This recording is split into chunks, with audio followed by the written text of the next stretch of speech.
I was so excited to sit with you last night at the Time 100 thing. I know. We had a great table. We had an awesome table. Right? It was fun. We were with Nancy Pelosi last night. We basically had dinner with her. Yeah, basically, yeah. Yeah. But you got the first shout out of the night and got the biggest round of applause. And I got to say, before we get into the interview, I'm so impressed with how you've been dealing with all of this press for Captain Marvel and Avengers, and every single interview you've done it so well. And I just got to say, I know how hard that work is.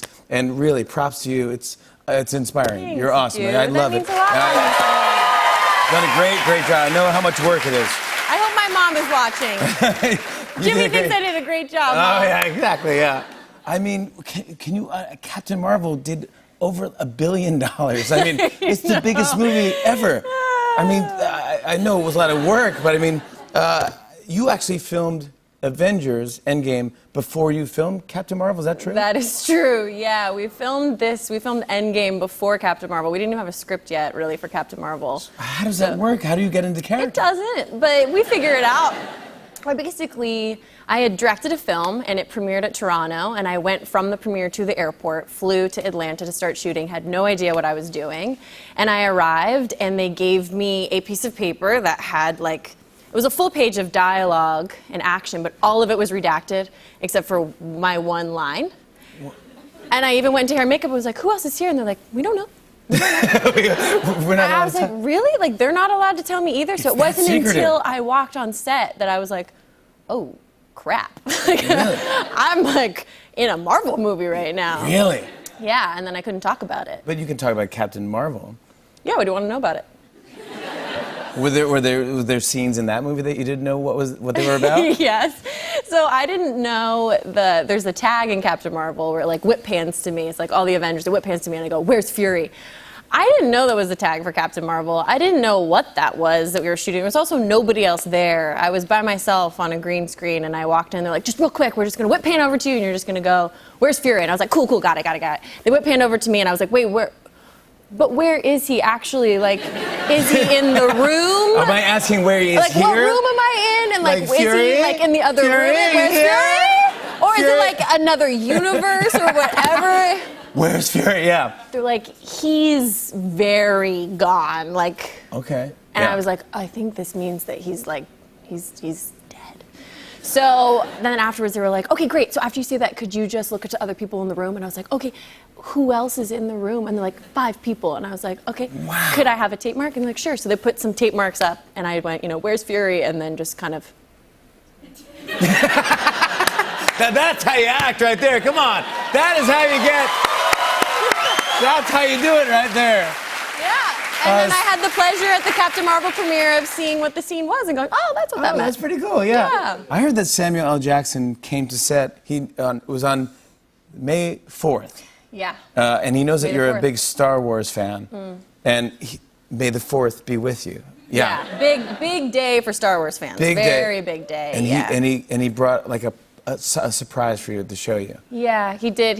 He walked in and just like dropped this bag in my lap. It was like a beautiful kind of silk bag. I was like, what is this? And I opened it and it was his lightsaber. And I just immediately burst into tears. Wow. Yeah, How it's cool amazing. Is that? I don't think he's supposed to have it. I'm not even sure if I'm supposed to say that he has it. I'm sure somebody has emailed him 5 million times and been like, Mr. Jackson, we really need this back. But I feel like he's got cinematic immunity in a way, He's kind of allowed to. He does whatever he wants. I want to be a little bit more like him. What did it feel like? What did it look like? Super heavy. He actually got to pick it out himself. That's like one of the perks of being a Jedi is you get to build your own lightsaber. Crazy. I was like, what? I just have things coming out of my hands. Like, I need a lightsaber. Oh, please, I need a lightsaber. And it's engraved with something on it that I can't say on TV. Right? Or will you bleep it out? I can bleep it out. What does it say? Great. Bleep this out. It says, bad mother. All right, well, yeah. People are scrambling behind the scenes. You cannot say the word bad on television. Okay. Absolutely not. I'm so sorry. But you got to direct him.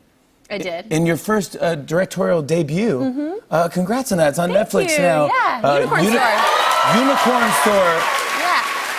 How fun is that directing Samuel L. Jackson? I mean, it's completely terrifying, but it's actually very easy once you realize, because that was my 3rd movie with him, and I've watched him like eat alive everyone around him, and I've managed to stay his very close friend because I just know that he's right and I just don't question it. Just, exactly. like, don't give him notes. Don't just let him do his thing. You know that he's thought about it. He can talk circles around you as to why he made that choice.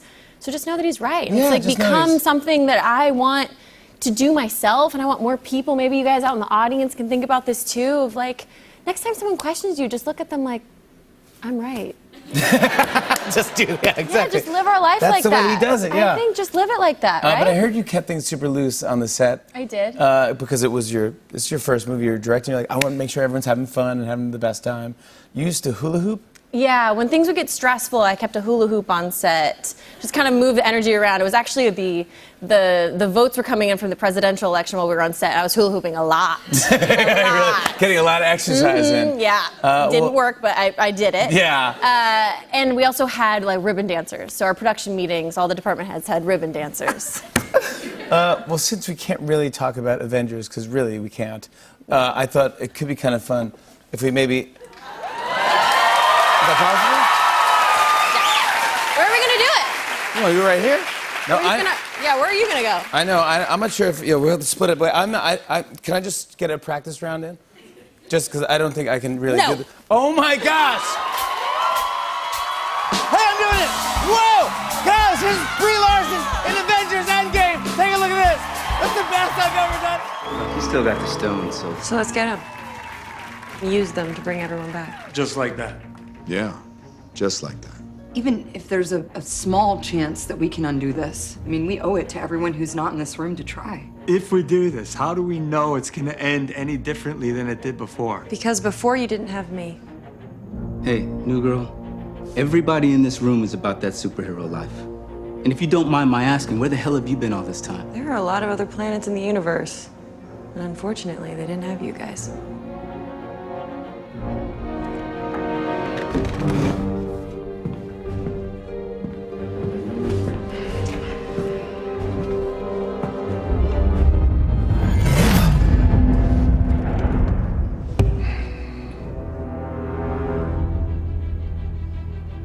I like this one. Brie Larson, everybody!